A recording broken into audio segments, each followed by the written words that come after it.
Welcome back to this week's episode of Hormones, Metabolism, and You. I'm your host, Dr. Cassie Smith. I'm a holistic endocrinologist. This week, my goal was to bring you information on supplementation around hormones. I'm actually bringing back a returning guest. I have Shawn Wells with me. He is one of the best supplement formulators in the world. He appeared on my podcast, Back to the Basics, on episode 28. That episode was called How to Choose a Safe Supplement.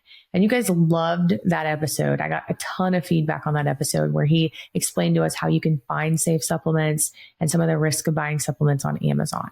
So I brought him on today because I really wanted to focus on supplementation and things that we could do for hormone health. So we talked a ton about side effects, symptoms, things like that. We talked about hot flashes and what supplements are good for hot flashes. We talked about, in general, stress, because lots of people are stressed in the world now. We did a deep dive into adaptogens and different things you can do for stress management. He actually also talked about the gut microbiome and how that affects your hormones and stress, which my book goes over a lot as well. That's coming out. We talked about cholesterol and how hormones affect your cholesterol and different things you can do besides statin therapy. We did a deep dive into anxiety and depression, and we talked about anxiety, depression, ADHD type symptoms. A lot of women develop this during menopause. So what supplements can you take and what other things can you do besides being put on SSRIs, besides taking benzodiazepines, besides taking stimulants for ADHD, things like that. So we did a deep dive into that. He talked about sleep and how important that is with hormones, which we talk about on this podcast a lot. So then I asked him, what are some of the best supplements for sleep? And so we talked a lot about that, about libido as well, because this is an issue that men and women both face. And so we talked about that. And so there are lots of good questions just around hormones that we discussed, but then we threw some basic things in there like sleep and, nutrition, stress, things like that. Now, this podcast at the beginning, we got on like a very interesting topic, and I was going to cut it out of the podcast, but I really liked it, so I left it. We started talking about the seasons, like the 4 seasons of hormones, and like how perimenopause, menopause, and then, just cycling women, how those are kind of different seasons of your life. And so he explains a lot of that. He talked also about, your menstrual phase, your ovulatory phase, your follicular and luteal phase, how these are different cycles, and each one have a different superpower, he calls it. And we need to be aware of how we feel in each cycle and how to listen to our body and how to know what to do in those cycles. And some of the things we can do from a supplement standpoint and a sleep and a nutrition standpoint. So I thought that was really neat. And he also pointed out how this world is really complicated, but how men and women are very different. Now that seems easy, right? Like men and women, they're not the same. But he points out how society tries to force women into this box and tries to force women to be like men. They try to force women to work like men, to act like men, to eat like men, to fast like men, to exercise like men. A lot of medical studies are done on men, and that data is extrapolated to women. And so we did this whole conversation about how women are not men. We are a little more complicated, but that's because we have these amazing hormones and this ability to grow a life in us and to feed a life from our body. And so we are different. And so we went into a conversation about that as well, which I thought was very powerful and very just a lot of good information for women so that we're not so hard on ourselves and so that we are more understanding when he explains how our hormones regulate and how they're cycling and how we are just different than men. So I hope that you really enjoy this episode as much as I enjoyed doing it. And I loved having Shawn back. So here we go. And today we're going to be focusing on the symptoms, the mental health symptoms of menopause. I've had a lot of questions about supplementation and more natural things that you can do for this. So I have a treat for you all. I have the greatest formulator with me, Shawn Wells. So he's globally acclaimed. He's a nutritional biochemistry expert, recognized as the world's greatest formulator in the supplement industry. He's got a master's degree in nutritional biochemistry from the University of North Carolina at Chapel Hill. And he's got over 2 decades of experience formulating over 1,100 products distributed worldwide. He has 40 patents, including BHP salts, dileucine, and some other things he's going to tell us about. He is the author of an international best-selling book, The Energy Formula, which is listed as a top 20 book of the year by the US Today and Forbes. He's also a feature author on the Mid-Valley platform with The Ultimate Guide to Supplements. His experience has been showcased in documentaries such as Biohack Yourself, Supplements Revealed, and Psychedelics Revealed. His personal journey overcoming Epstein-Barr, chronic fatigue syndrome, and a pituitary tumor fuels his passion for health and wellness. Shawn offers full-service product formulation and development in the dietary supplement, functional food, and cosmetology arenas through his company called Zone Halo. He also provides a wealth of information at www.shawnwells.com, and we'll link all of this in the notes, where individuals can find invaluable articles and insight to optimize their health. For regular inspiration updates, you can also follow Shawn on Instagram. He's very active on Instagram and all sorts of social media platforms. So tell us a little brief synopsis. Like, what have you been doing, I guess, over the last 20 years, and what are you most excited about that you're doing now? Wow. Well, I've been formulating supplements. I used to be a chief clinical dietitian working in skilled nursing facilities and acute care. Since about 20 years is how long I've been formulating. There was some crossover there.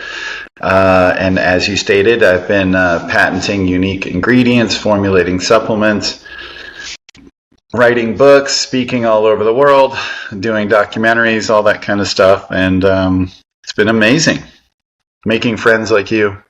Yeah. And we were just talking before this, how you were at A4M, which is one of the biggest, I think the biggest biohacking functional medicine conference in the world every year. Yeah. And so you were speaking there, which I thought was awesome. You did a great job. Oh, thank you. Yeah. Do you have anything in particular you're working on currently, or you're excited about currently in the field or the realm of like menopause, women's health, mental health? It's a big focus for sure. I formulated a supplement for the famous influencer Aggie at Aggie. She has well over 1 million followers on Instagram alone.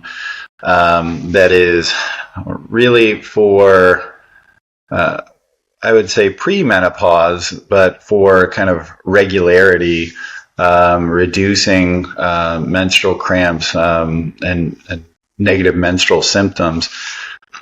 I like looking at all 4 of the phases as 4 seasons.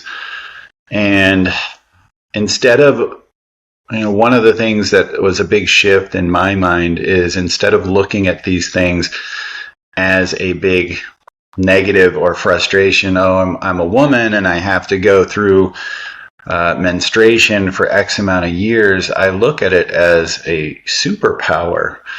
Women have intuition. They have this ability to obviously be fertile enough to grow another human being, to create humanity.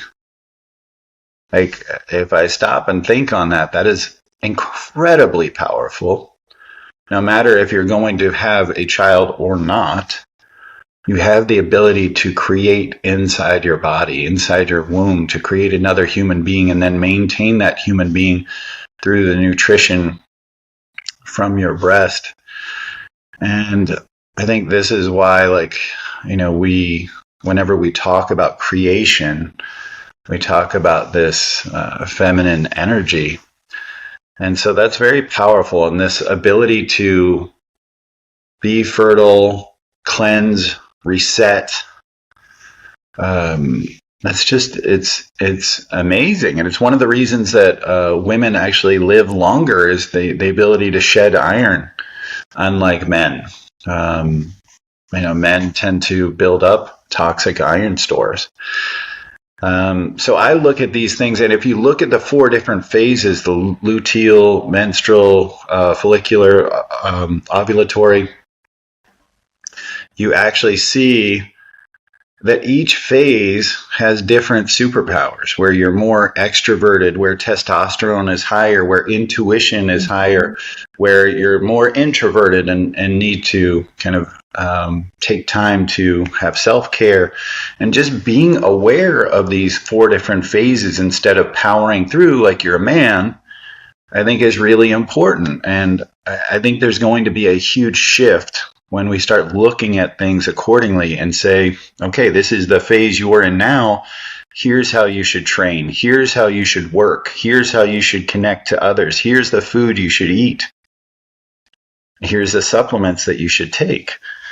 And instead of, again, looking at these as a frustration or a weakness, if you're looking at the world through masculine eyes, it would be a weakness that you can't be as masculine. But if you look at things as through feminine eyes, now these are superpowers, and you just need to know how to hone them and be more aware of them. And the same is true, when you're talking about peri, and postmenopausal too. They're just seasons, they're phases, and there's superpowers in all of them. So for me, there's a shift that I believe is going to happen. And maybe it's the woo side of me that, I believe that we're heading into, this is going to get kind of woo for a second. I've done psychedelics. And so, I believe that we're heading into something called the age of Aquarius, or the kind of Christ consciousness, like a new era of a real shift towards like what's been dominated by masculinity. I think is going to move into an era of maybe a rebalancing with feminine energy, where they're truly balanced, kind of like yin and yang. I think we're coming into that era, and I think you're seeing more studies happen with women. I know they're lacking, and they're certainly more expensive, a little bit more complicated, but you're seeing studies and a desire to have those studies, a real impetus for that. So I don't know, that's just some thoughts around like, women in medicine, in healthcare, in research, and the kind of shifting of that paradigm. So women were a little more expensive and a little more complicated, but we're worth it, is what I heard. I agree. Yeah, 100%. 1,000%. Yeah. Because without us, nobody's having any babies. So, yeah. 1,000%. Yes, I agree. Yeah. No, I couldn't agree with you more, actually. I think it's, you make really good points. I think there's a lot of women out there who are very driven. And when you put them in an arena, the world, they're just go, go, go, go, go. And you make a good point. Like our body, we have different cycles. And so we have this powerful 3-4 days of our cycle where our estrogen's high, our testosterone's high, and our progesterone's high. And I say all the time that if you put women in a room for those 72 hours that were all in their ovulatory phase of their cycle, they could solve all the world's problems, like be done. So it used to be called the red tent, like with Native Americans, where people would go get wisdom from women that were elders, that were, I say elders, they were still menstruating, but they were certainly more experienced. And they would go into the red tent to get advice, to get wisdom. No, it's true. And then, everyone's a little different, but there are certain parts of your cycle, when your progesterone's high, like you said, and it's just like you need more self-care time. You need just more, less stress. And so when you try to put more stress on yourself in that time, it doesn't go well.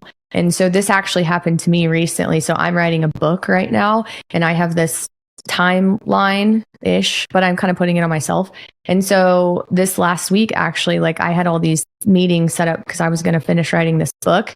And it's not a good week for me. I'm in my luteal phase. Like I need to be resting and need to be sleeping, and I'm just tired. And we just got back from Vegas, and it went so bad on Monday, like so bad. I was almost in tears. And because I can't do anything halfway. I have to do everything amazing. And they're like, no, it's going okay. I'm like, oh, it's going okay, but it's not going like what I want to come out is not coming out. It wasn't fabulous. And so on Tuesday, we were supposed to meet, and I was like, I'm done. Like, we're not doing it this week. So we didn't meet Tuesday. We didn't meet today. I think I made everyone mad. I don't care. We're going to meet in 2 weeks whenever I'm back in my powerful phase. I'm going to just take a minute. I think this is going to get into a deeper conversation, but I feel like, and we can get into the supplements, but I do feel like because we're in a masculinized world, and I don't mean that as a negative for men. I'm all for healthy, divine masculinity, holding space, being protectors, providers. But men are kind of straightforward thinkers, the logical thinkers, and we're driven by KPIs, and we're competitive. We're built to be competitive. It's survival of the fittest. It's all that kind of stuff. And that's not how women are built. And we're forcing women to work these work weeks like they're men. We're forcing women to eat like they're men, fast like they're men, operate like they're men. And we're even getting studies like they're men. We're getting, research and supplements and medications like they're men. They're not men. Women shouldn't be men. We're two different energies, and we're both equal but different, and we're complementary. It is the yin and yang. It is the balance when brought together. Yeah. No, it's true. And the more you fight it, like I tried to fight it Monday because Sunday everyone was like, we're doing it. And it was so bad. Like, I know what I'm capable of. It was so bad. Like, I was almost in tears, and I was just like, and then they said, oh, it's fine. We'll just try again tomorrow. And I was like, we're not trying again tomorrow. Like, I'm going to sleep tonight, and I'm going to sleep in tomorrow, and we're not trying tomorrow. So, yeah. And one last thing, just think about, the lunar cycle, 28 days of the cycle. Mm-hmm. And this is like spiritual. It's cosmic, that you're like attached to tides, that you're attached to gravity, that you're attached to planetary movement. And then women syncing up with their menstrual cycles and circadian rhythms to some degree. There is like some fertility sync there that's like evolutionary. And we're just denying all of this in a way that doesn't make sense. Like we're trying to, again, operate in a masculine environment as women, and that does not make sense. That will not work long term. You're going to hit a wall. It's going to be frustrating. You're going to burn out. Women need to be creative, need to be intuitive, need to be self-care and nourishing for themselves and for their home or their nest, if you will. And that's what women are built for. They're not built for the environment we're creating. Yeah, no, I agree. That's a good point. So, and I think that's what drives a lot of the anxiety and stress and ADHD type symptoms that women think they have or get diagnosed with, because it's this lack of self-care, this lack of self-awareness, this lack of listening to your body, right? Like, as I get older and my intuition just gets better, 3 years ago, if there would have been a bunch of people on a phone call that said, no, we're doing this tomorrow, we're going to do it again, I would have went home, I would have cried, I would have stayed up all night, I would have tried again. I was like, nope, I'm done. I'll get back to you when I feel better. Nope, it's not happening. Because if you don't do that, like you said, then you end up very anxious, you end up very depressed, you end up it doesn't work. And so I think that's where a lot of these symptoms come from, especially with women. Now, when you have hormone shifting that is shifting or not shifting how it's supposed to or whatnot, because you are stressed, your insulin's high, your cortisol's high, it affects your progesterone and estrogen. I think that makes it worse. I think there's also a lot of women going through menopause or perimenopause at much younger ages. I see that all the time because of this chronic stress too. So I think there's a lot of lifestyle things, which is what I'm working on in this book, actually talking about, and how your gut plays a role in all this as well. It's very interesting how much stress affects your gut and what it does to your hormones. I think that's what causes a lot of this, right? So I guess talk to me about, we're going to leave out lifestyle and all that. We're going to just kind of focus on supplements. What supplements can people take to help with some of these things, with symptoms as they transition through, from perimenopause to menopause, for like hot flashes, for insomnia, and then we can focus on the mental aspect of it. Right. So first and foremost, when I'm thinking of, my book is The Energy Formula, and I talk about resilience. I talk about allostatic load, allostatic capacity. That's the size of your stress bucket. I even mentioned terms like being fragile or anti-fragile, being harder to kill is kind of the masculinized version of it. But it means that you are resilient. You can take on stress. You have the capacity to take on new or extra stress. If your stress bucket has extra room in it because of hormesis, because of you taking on stress from time to time, you can grow your bucket. When we're chronically stressed, really bad. When we're occasionally stressed, really good. Because not being stressed means that your stress bucket will stay small, that you will be very weak and easy to kill. Same on the other side. When we're chronically stressed, doesn't matter how big the stress bucket is, it's overflowing. You can't take on new stress, easy to kill. So what we want is to have periods of ease and periods of unease, and then we can avoid dis-ease. So ideally, where I like to start is adaptogens. This is going to bring you into balance. Speaking of yin and yang, masculine and feminine, we're talking about balance. So it's going to create more resilience. If you're low in blood pressure, high in blood pressure, low in blood sugar, high in blood sugar, if you're low in testosterone, high in testosterone, etc., it's going to bring you into balance. This is going to create a greater resilience, a greater centeredness, a greater capacity to take on mental or physical stress.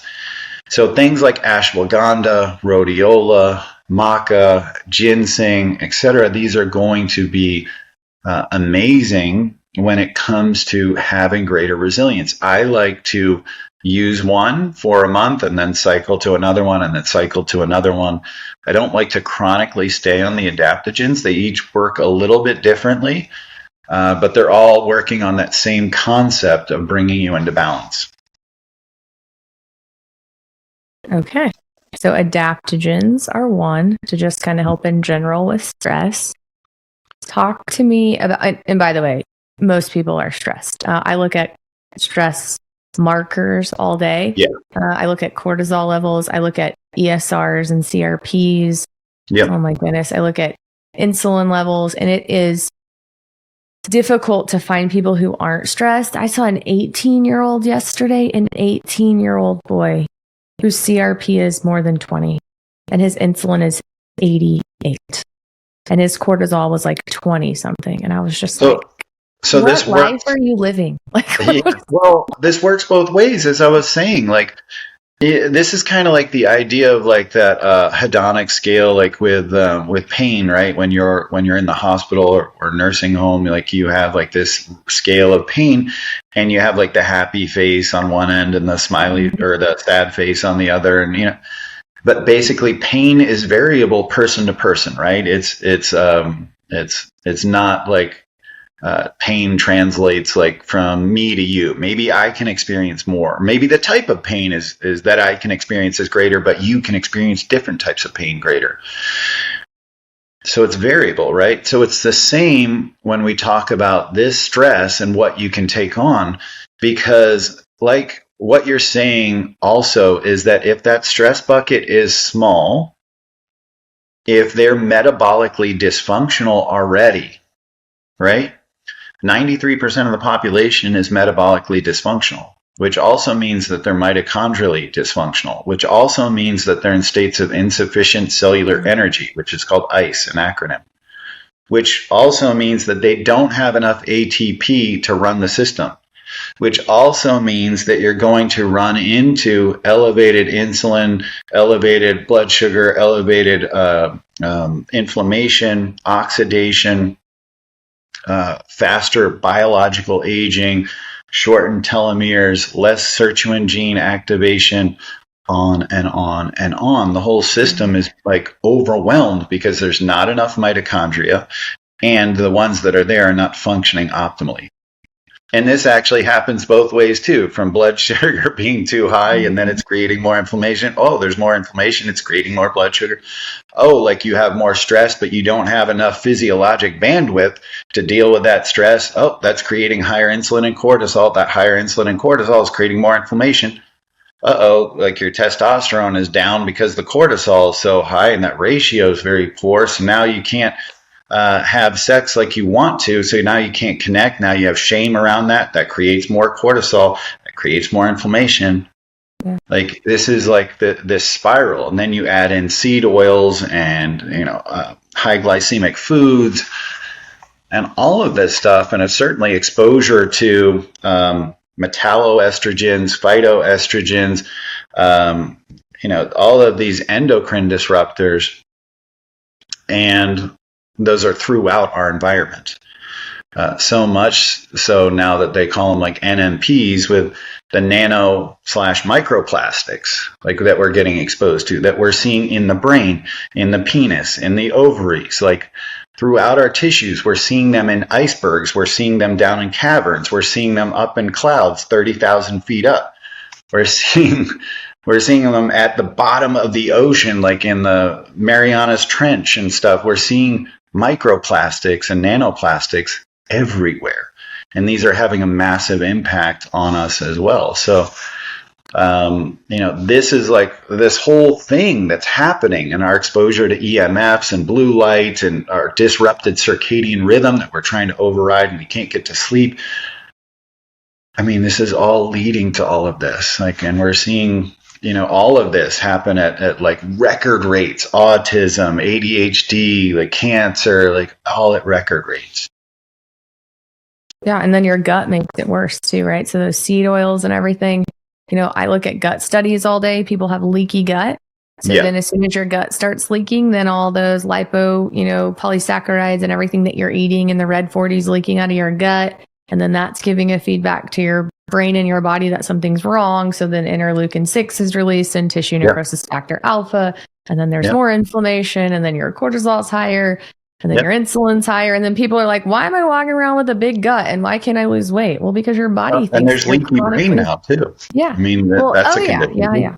And stress, your vagus nerve, I have a whole chapter on this in my book. Like your vagus nerve is so important for digestion.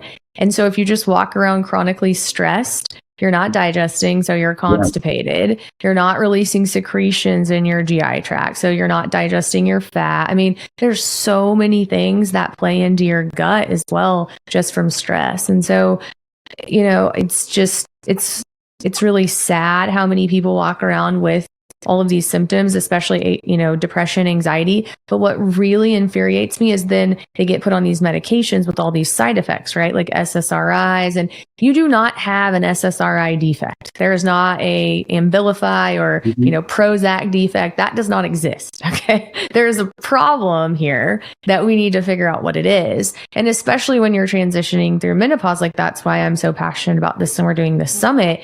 I see so many people who are perimenopausal or becoming menopausal. They go tell a doctor, hey, I feel depressed and I'm tired and I'm having hot flashes and my breasts are tender, and they give them all these symptoms and the doctor doesn't know what to do.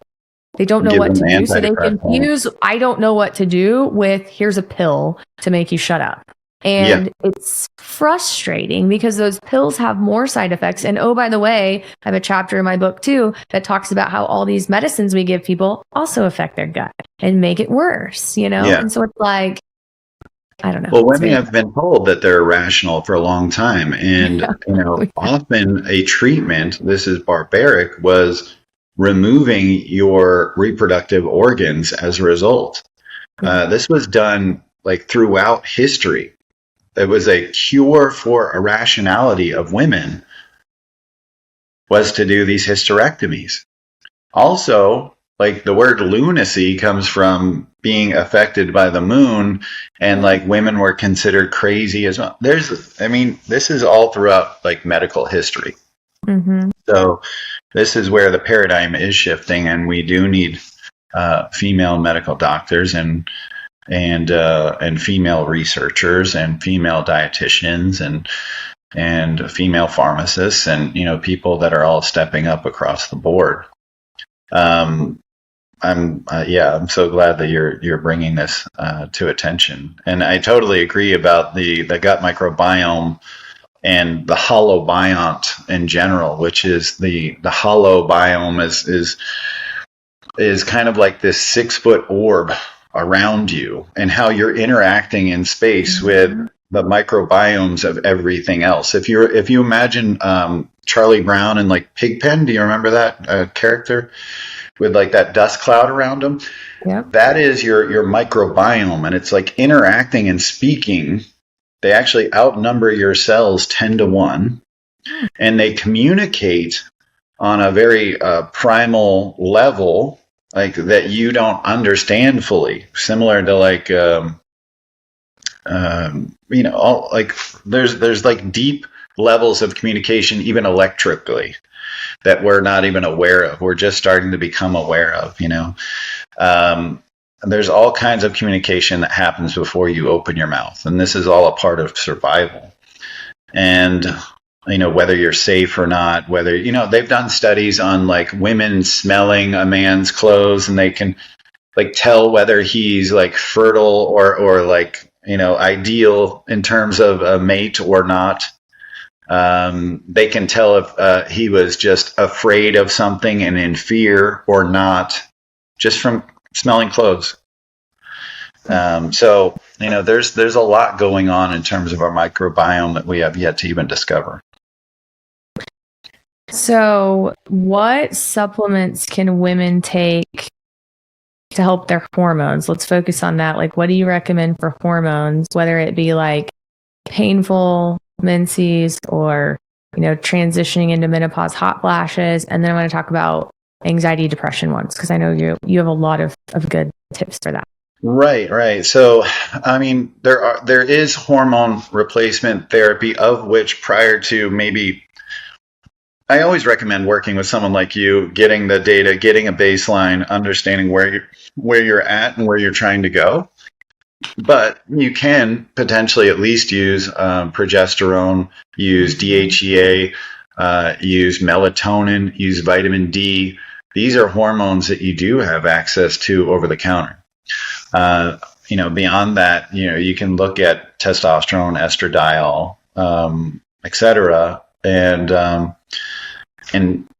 again, working with someone like you, if that's a path that you want to go down with bioidentical hormones. Dr. Amy Killen is a friend of mine, and she's a big advocate of these things, and often talks about how that research is very misunderstood, often by male doctors, on how these things are, potentially harmful and going to grow cancer and all of these kinds of things. But beyond that, as far as supplements, I do see a lot of value.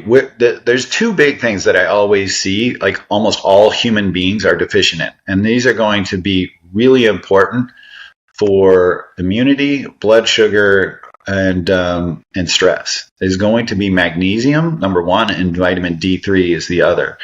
I probably see 70 to 80% of the population deficient in those. Certainly, from an optimized standpoint, you could argue 95% plus of the population is not an ideal standpoint.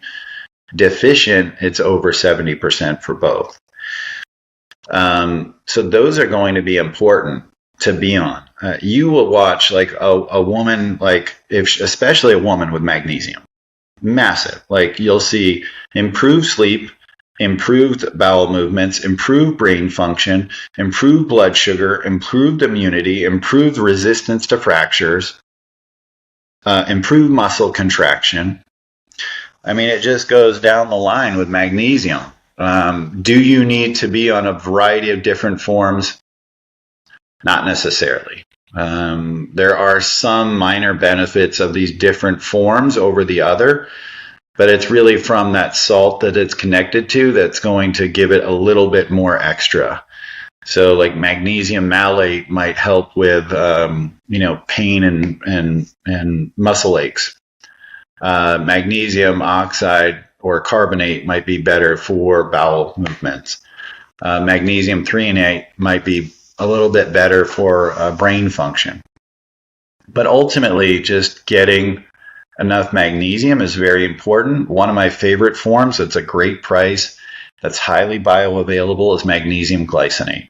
That's probably the best bang for the buck.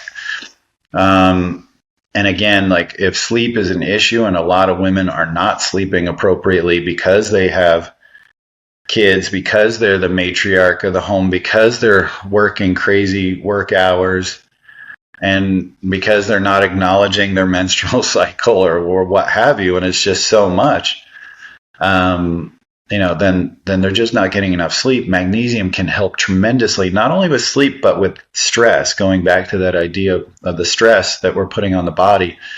And don't think stress just means like, stress. Like stress in physiology means there's like something that's difficult for your body to take on. So the stress can be you working out. Stress can be fasting. Stress can be, yes, it could be mental. It could be, losing your job, someone breaking up with you, what have you. But there's a lot of stress, and stress isn't always a negative. Again, stress can be a good stress, a EU stress. And that helps us grow stronger. It's just chronic stress that's the issue. And so immunity is a big issue. If your immune function is compromised, and a lot of people have immune function that's compromised, I like looking at some of those things as well. I know you probably see that a lot, but again, it's like kind of which side of this is all coming from. Like the body's falling apart, and like we're seeing a lot of different things. We're seeing that stress, high blood sugar, I don't have enough energy, the immune function is, it's like, where is it? But you can address like each of those parts and at least get some things under control, and then you can figure out your epigenetics, your gut microbiome, like what if we try this hormone, things like that. But going back to what I was saying earlier, vitamin D3, incredible as well. We used to think that was related to fractures, but now we understand it's more of a hormone. And truly, there's this whole endocrine, you could speak to that, you're the endocrine lady, there's an endocrine cascade.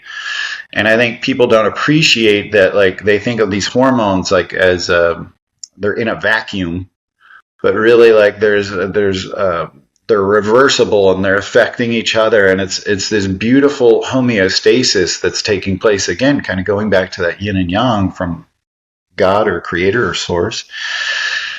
And that cascade is something that you need to be aware of too, and having an expert in the endocrine system is going to be helpful, because when you kind of reduce one or increase the other, it can have a number of effects. But we do see vitamin D3 in particular very low, because we're not exposing our skin like we used to, right? We're all like clothed, especially if you're in northern climates, especially if you're darker skin, in particular black skin, you're not going to get enough vitamin D3. If you're in northern climates, you need more sun exposure. If you're black, you need more sun exposure. So there's most of the people in the world are not getting sun, period. And then they're also in northern climates. They may also be black or darker skinned persons of color. And they're most certainly not getting enough vitamin D3. Again, like it's pretty much at a pandemic level. And speaking of which, with COVID, if we got more vitamin D3, that could have had a massive impact. Yeah, and D3 deficiency can affect your mood as well. So yeah, I completely agree with that. I've told people this. I diagnose thyroid cancer. I do biopsies, needle biopsies on thyroids. So I have an ultrasound machine, and I mean, that's something I learned in fellowship. So I still do it just for my patients. They don't have to go somewhere else. I've diagnosed now 100 people with thyroid cancer in 8 years with needle biopsies. 100% of the 100 people have had vitamin D levels of 20 or less. That says something, right? So like whenever I do a biopsy, I can usually kind of tell by the way it feels. And so I have a thing with my staff. When I do a biopsy and I give it to them and I'm like, what's their vitamin D? They usually know. And they're like, oh yeah, it's bad. I'm like, okay, well, just make them an appointment on Friday because we're going to talk about it. Like, I mean, it's pretty, and there's a study that shows when your vitamin D is less than 20, your monocytes and macrophages don't work, which are the cells in your immune system that help fight cancer. And you're 16% more likely to develop cancer with a vitamin D of 20 or less. So yes, it affects your immune system, but it also affects a lot of other things. And I can get into like things like evening primrose oil or borage oil or dong quai or some of these things that I do think have value, but I also think like some of the basics like are being missed, and the reduction in stress. Like another one is the methylated B vitamins. Yeah. I think women are often anemic. Just thinking, oh, it's iron because sloughing blood and shedding blood, and I'm not getting enough iron, and that is true to some degree. But there's also folate and B12. Up to 40% of the population has an MTHFR dysfunction where they're not converting folate to 5-methyl tetrahydrofolate optimally, the ideal form of folate, the active form, the coenzymated form. And they might be poor methylators on top of it, and so they're not converting like even supplemental or food-based B12 hydroxycobalamin or cyanocobalamin over to methylcobalamin or things like this. So that can lead to anemia. That can lead to fatigue. Certainly, the B vitamins have a ton of data around stress and resilience as well, and immunity, in particular B6. Yeah. So if you had to pick one supplement that you think would be best for sleep in general, somebody who's having menopausal issues, supplement, what would it be? Magnesium would be the foundation. Magnesium B6 would be the foundation. Then I would get into melatonin and some of the low dose. I know that's controversial, but I would do low dose because the reason I would say this, unless you're wearing like blue light blocking glasses and like not eating in the evening and doing all these things that are counter to our circadian rhythm and counter to our evolution, our physiology, which we're eating late, we're getting all this blue light, we're getting exposed to devices, TVs, cell phones, iPads, whatever, that's blocking melatonin. So people are like, oh, like, your exogenous melatonin is going to compete with your yes, and no one's making enough melatonin as far as I can see. So I do think using a low dose melatonin can be helpful if you haven't explored all of the ways to reduce blue light and optimize your circadian rhythm. Dr. Sachin Panda's data is amazing around that. What about pregnenolone? Do you ever recommend that so your body can make your own? Do I recommend it? Like exogenous pregnenolone. Yeah. I do. I always think it's ideal to replace something short term until like you can kind of get things under control. Yeah. And then we can seek out kind of more holistic approaches of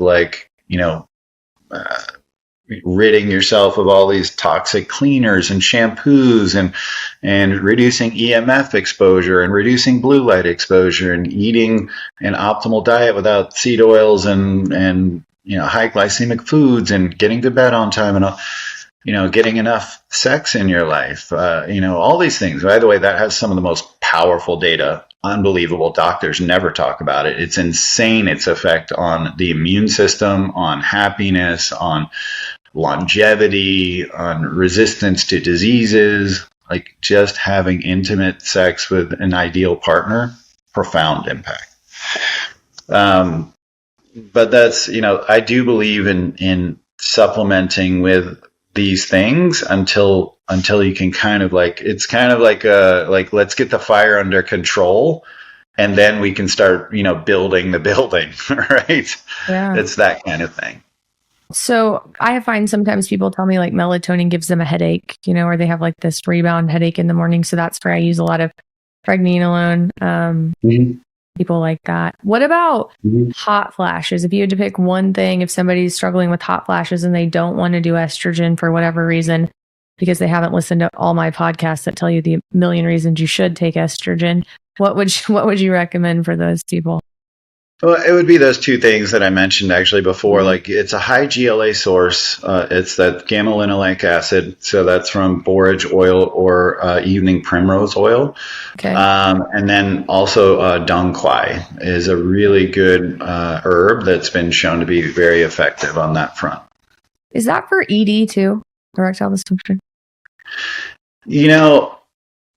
Yes, there it does have an adaptogenic effect. It seems to be like put in this female box, but kind of like maca, like for libido, which is an adaptogen. It's like put in this like masculine box, but maca is very effective for both genders.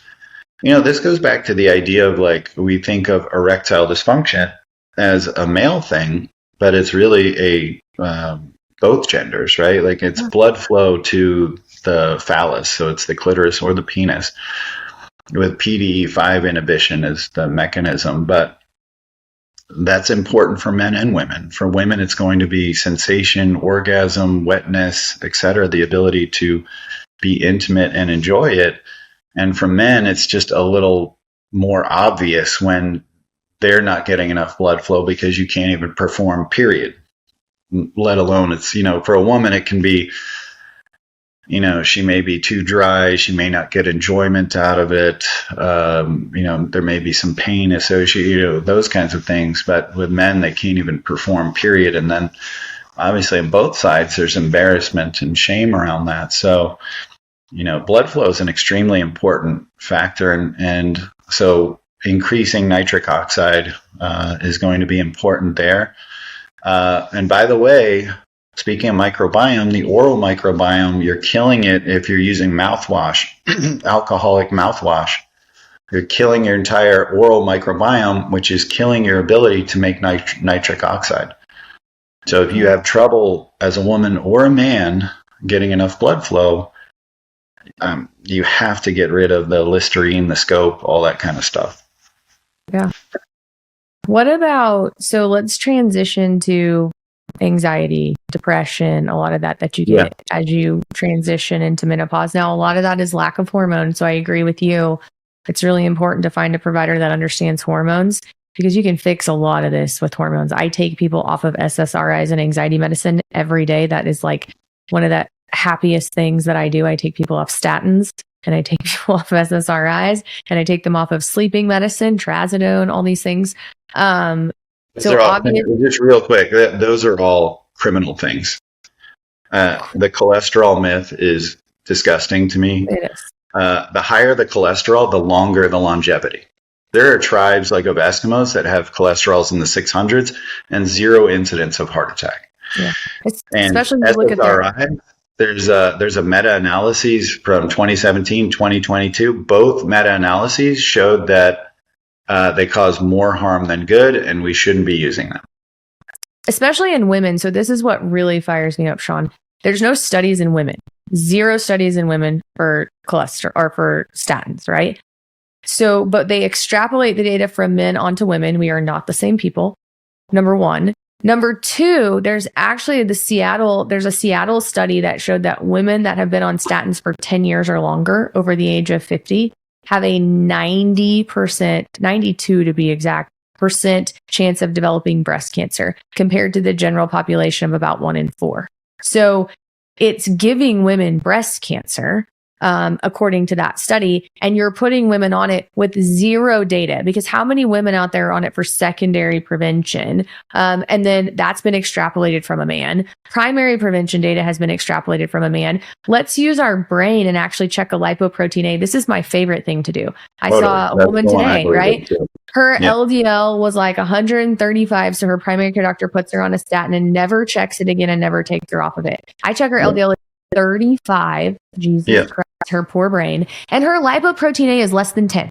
Okay. And her triglycerides are like 70. Like, I don't give a shit what your LDL is. Like, I don't care if it's 200. You're not going to get sticky particles that are, it just, it makes me so mad. LDL is not the bad cholesterol. That is a complete myth. I agree with you on lipoprotein A being the best cardiovascular health measure. It's very frustrating. And, if you think about what is a statin going to do that lowers cholesterol? And again, cholesterol is what's protective to you cardiovascularly, but also the lipid bilayer around the cell. Every cell in your body is made of cholesterol. Every sex hormone is going to, your brain is largely cholesterol. All these sex hormones that you're interested in, testosterone, beta estradiol, estrone, progesterone, DHEA, they're all cholesterol based. So of course you're going to lower testosterone, lower estrogen. It's stupid. And then also you're lowering CoQ10, and then that's why you're getting these muscle cramps and you're getting mitochondrial dysfunction. You're not making enough cellular energy.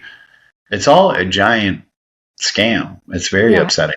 It is. And the reason women are getting heart disease is because they don't have estrogen, not because they don't have statins. There's not a statin deficiency causing this. There's an estrogen deficiency. And so I pride myself in trying to take people off medicine every day. Like, that's what I do. A lot of people look at me like I'm crazy. Eventually they're like, maybe she's not.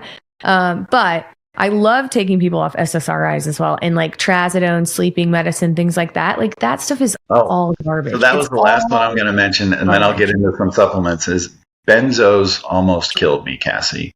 Benzos. I've struggled my whole life because I was in sympathetic nervous system. That could be a whole discussion on its own. And I think a lot of people are stuck in sympathetic. This gets back to balance of parasympathetic, sympathetic, autonomic nervous system, like rest and digest, fight, flight, or freeze. I was, because of trauma, abuse, all these things, I was stuck in sympathetic. I didn't know how to relax.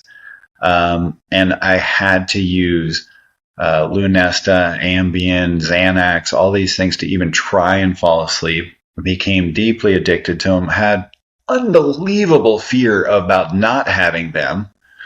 And like, I literally would sleep less than 30 minutes in a night if I didn't have them or I ran out.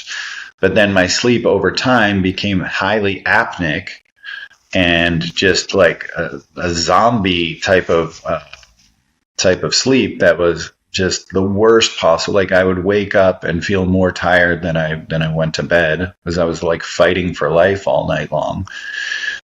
And so these drugs are deeply addictive, absolutely terrible. All of the benzos, it's definitely a mission of mine to get people off them. It took a long time and a lot of work, but I'm gladly off them. That's awesome. Yeah, no, that's my goal for all my patients. My goal for all my patients is actually to take no pharmaceutical medication, like zero. I'm like, you can take all the supplements you want, but my goal is for them to take no pharmaceutical medications, ideally. But the sleep is what really gets me, and the ADHD. You know, people say, well, I have ADHD. So does it make sense to you that if I have ADHD, but I'm also telling you that I have insomnia, that you put me on a stimulant? Does that make sense? That has never made sense to me. Like, you just, anyways. It makes sense, like short term, like dopaminergically, to get like the system. This kind of gets into that masculine energy where we're like very dopamine dominant, and unfortunately, we're trying to put women again into like this dopamine world that's like driving. But like, that is definitely a short-term solution, and we do caffeine, or the ingredient I came up with, paraxanthine, like short-term. If you're tired, then like that makes sense. Sometimes you have to get things done, get through the day, but like ultimately that's going to be diminishing returns. Absolutely. Yeah. So then what would you recommend for people with maybe anxiety, depression? Again, testosterone, estrogen, progesterone, obviously. But if we're talking from a supplement perspective, are there certain things that you recommend? I think that methylated B vitamins, you already said it. I use a ton of methylated B vitamins for anxiety, depression. I use a lot of SAMe, depending on if they have a COMT mutation. I like butyrate, sodium butyrate, or things that like 5-HTP. Is that what it is? The precursor to tryptophan for your gut. I like that. But tell us tell us about your supplement. Yeah, even better than is in a version of butyrate that I brought to market is a triglyceride form that's optimized for uptake. That's called tributyrin. And so that's something to look into as the postbiotic that you're mentioning. As far as like kind of the herbal Xanax, if you will, like the most powerful thing that I've come across, and it doesn't have negative side effects, is like the hanakiol and dihydrohanakiol beta. Those are very powerful compounds. Dihydrohanakiol beta is its metabolite. There's less research on that than there is hanakiol. It's a parent compound. It's pro-drug, if you will. But those are both very powerful. And then along the lines of the adaptogens, there's one that's really powerful for stress, and that is holy basil. I like that one. Also, if you tend to be more in that like frazzled mindset, and this is great when you combine with caffeine or paraxanthine or any stimulant, but it's great on its own, is L-theanine. It's an amino acid that tends to put you in more of that alpha brainwave state, like where you're more in like a flow state. That's what I need while I'm writing my book. No, just kidding. Yeah, like 200 plus milligrams would be ideal. And yeah, definitely check out, like for kind of like breakthrough anxiety, I would say like that's where like that hanakiol is powerful. But again, going back to magnesium and the B vitamins, those are going to be foundational when it comes to stress and your capacity for stress. When you think about like, I'm stressed, I feel overwhelmed, you have to like take a step back and think about like, would this normally be overwhelming? If your answer is no, then you have to like look at the other things, that your diet, your supplementation, like, did you get enough sleep? You know, our capacity for that additional stress is going to be much lower if we got 4 hours of sleep versus 8. If we're in a toxic relationship, if we're getting exposed to carcinogens at work, or, you know, if there's mold in your house or whatever it is, like there could be a reason that your capacity for stress is so low. Yeah, no, I agree. And I think that's the other problem with, in my opinion, society is like, as soon as there is a symptom, people immediately want to fix. It's not like, let's step back and think about this, right? Like Monday, for example, why was I stressed? Well, I know why I was stressed, because we had been in Vegas all weekend. I had been at this conference. I wasn't sleeping like I normally was. I probably wasn't drinking the amount of water. You know, it's just different. And then also, I know I also forgot my magnesium, and that's a huge trigger for me. I know that. Like, I take magnesium, I take vitamin D, I take B12. So I wasn't sleeping as good. So I hadn't had my magnesium. I forgot my B vitamin. I wasn't sleeping well. I had been traveling, you know, and then plus I'm in like the back half of my cycle. So my progesterone's high and I don't have any estrogen. It's like, so when I was like losing my mind on Monday, I'm like, okay, this really isn't that hard. It's just, I'm like, I need to reset, right? Like I can do this. It's just, I need to reset all these things. And I think that's what people forget is like, to your point, and could I have came home and cried and flipped out and made someone write me a prescription or whatever and done it? Yeah, I could have. But I'm like, that's just not what I want anymore. Like what I want to do is I came home on Monday, I ate dinner, I took a walk, I went to bed. And then Tuesday, I actually took a nap at lunch and I went to bed early on Tuesday and I went to bed early last night and I felt great today. And so like, it's just, people want this like immediate fix though, right? Instead of like, why is my body giving me the signal? And then what do I need to do to fix it? Right. And I get it because I was there at one point in my life, like you. I was thankfully never addicted to benzos, but I took sleeping medicine at one point. I took anxiety medicine at one point. I don't want any of that now. Like, you know, what I want to do is figure out like, why do I feel like this and let's fix it. And I think that's a lot of the problem with today and right now is because we live in this world, like you talk about of like, go, go, go, go, go. It's okay to be like, no, I'm not going to do that. It's okay to disappoint people sometimes, as long as you know where you're going, right? It's about the direction, not about the speed. So there you go. Yeah.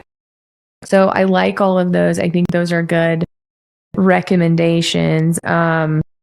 We covered sleep. We covered hormones. Do you have anything in particular you recommend for people with ADHD, like if they're trying to get off of medications? Have you ever used like dihexa, methylene blue, any of those? Yeah. So paraxanthine is one that is like a light CNS stimulant that doesn't have the downsides in terms of elevating heart rate, affecting blood pressure, etc. It's a much more mild version of caffeine in terms of side effects, but more potent in terms of its nootropic effects. So I do like paraxanthine. I do like, as we talked about, L-theanine. Alpha GPC is a bioavailable form of choline. That's my favorite. That improves focus. So those are all really helpful. As far as magnesium deficiency, again, I'm going to keep going back to that. That's going to affect your ability to focus or hold concentration. I do like the adaptogens in terms of focus as well. In particular, my favorite, the most nootropic one, is rhodiola, which is having some issues in terms of it being an endangered species, but now we can get a purified active from rhodiola called salidroside. So salidroside is really amazing as well. And dihexa is cool. There's also Selenk and Semac. There's cerebrolysine. You can try those peptides. Methylene blue is really interesting. On the front of that's actually what I spoke about at A4M, as well as paraxanthine.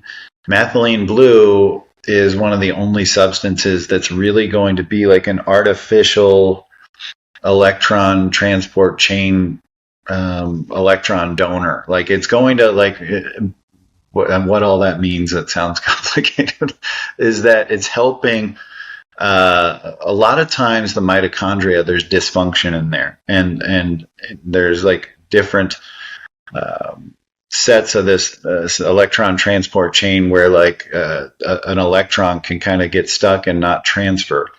And so this is where the dysfunction leads to suboptimal energy production and leads to all of these side effects that we talked about, with oxidation, glycation, inflammation, because you're not producing enough energy. And so methylene blue can help be the synthetic electron donor.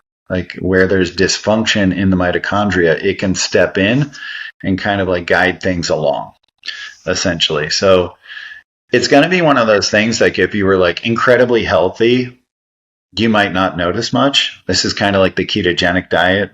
You might not notice as much, but if you're someone that is deeply metabolically dysfunctional and in this insufficient cellular energy state, methylene blue or the ketogenic diet or things like dihydroberberine, which by the way we didn't talk about, but I think could be tremendous for hormone optimization because blood sugar plays a huge role. But that can be significant, methylene blue. So it is worth exploring. Yeah, I use a lot of methylene blue in my practice. Last question about supplements, libido. We sort of touched on it. Are there any other supplements? Nitric oxide, you said. Anything else that you recommend for women in particular? I feel like women get the shaft on this. Everyone's always like, oh, ED, men, low libido. But women lose half of their testosterone by mid-30. And by the time we're in our 40s, most of our testosterone or androgens are gone. And so it's very common for women to have low sex drive or low libido in their 40s. So what, besides, taking care of yourself, not being stressed, actually liking your husband, sleeping, all of those things, what else can you do to help your libido if you're not going to replace your testosterone? Yeah, horny goat weed. As funny as that one sounds, there's a lot of people think of it as male libido, but it works just as well in women. It does free up testosterone. It works by SHBG, sex hormone binding globulin. So what it's doing is it may raise testosterone a little bit, maybe 10, 15% if you're lucky, if you're taking a great extract and it's working really well, and maybe you were suboptimal in testosterone, male or female. But what it's doing on a kind of more important level is freeing up more free testosterone. So that is able to interact at the receptor, the androgen receptor, more So that's one that I would definitely recommend. And D3 can have a big impact on libido too, and testosterone production as well. So also just hormesis in general, like doing hot and cold, like hot finish sauna, doing cold plunges, especially if you're doing both, like doing contrasting, that can be very helpful. Working out, especially if you're doing high intensity interval training or heavy lifting. A lot of women tend to shy away from heavier weights, thinking they're going to get bulky or it's just too difficult. Don't. Like, heavy weights is where it's at. Like, that is going to impact bone, it's going to impact muscle, it's going to impact connective tissue, it's going to impact your brain, it's going to impact longevity. Heavy lifting is where it's at. Okay. Well, thank you for coming on and talking to us about all of this. Tell everyone just briefly, do you have any, we'll link your supplement, or we'll link your website, which I think has everything with all your supplements. Is there anything else you want in your social media? Anything else you want to tell everyone about where they can find you? It's ShawnWells.com, ShawnWells, and then at Shawn Wells on my social media. And I have a lot of great infographics and kind of distilled down. If any of this is overwhelming, I have it all there. Or my book, Energy Formula, which you can go to energyformula.com. Okay. Well, thank you so much for taking the time to share all of this with us. You got it. Thanks, Cassie. All right. I hope you enjoyed this episode as much as I enjoyed recording it. We actually used this episode from part of the Bioidentical Hormone Summit, which I did in April. So if you are interested in this episode, there are very similar episodes where we focus on hormones and anxiety, depression, and mental health through doctor talks and an entire summit I did with them. Now, if you did enjoy this episode and you feel like it would resonate with anyone that you know, or it would help them, please share this episode with them. That's why I do this. It takes a lot of time and effort, but I do it to educate and help you. So please share our episode with anyone that you think would be beneficial. And then also make sure that you're following us wherever you get your podcast, whether it be Apple, Spotify, YouTube. Follow us so that you get every episode when it comes out. Please like and leave comments for us. I love the comments. They help me. They may help me make this better for you. Follow me on social media and let me know what you want to hear about, what questions you want answered, who you want me to interview. I'm happy to do that. Remember that Modern Endocrine is now licensed in 21 states. So if you would like to become a patient, you think that there's something we could help you with, we would be privileged to do that. We do offer comprehensive holistic health. We focus a lot on hormones and gut health. You can do your visits virtually if you're in any 21 of those states. That includes the first visit, every visit afterwards if you'd like to do that. If you don't live in one of the 21 states that Modern Endocrine is licensed in, you are always welcome to come to our state-of-the-art clinic in Oklahoma City. We would love to have you come see the clinic, check it out for your first visit. We can do virtual visits after that. Thank you so much for your time today. I hope that you learned something valuable, and please join us next week on the next episode of Hormones, Metabolism, and You. The information presented, including any materials discussed, referenced, or linked within this podcast, are for general educational purposes only, not the practice of medicine. No doctor-patient relationship is formed from you listening to this podcast or utilizing any of the information provided. I am a doctor, but I am not talking to you as your doctor. The information provided is not intended to diagnose or treat health problems, or take the place of the professional medical care provided by your doctor. If you are experiencing any health problems, including problems you believe have been touched upon in any respect within this podcast, you should consult your doctor about the problems without delay. You may ask your doctor whether he or she believes the information I have provided would be helpful to you, but you should still consult your doctor immediately and follow his or her medical advice as your treating physician. I'm just here to provide you basic knowledge about the issues we discuss so you are more aware of them and can better discuss them with your doctor. That's why we call it Back to the Basics. Join me on the next episode as we continue our journey.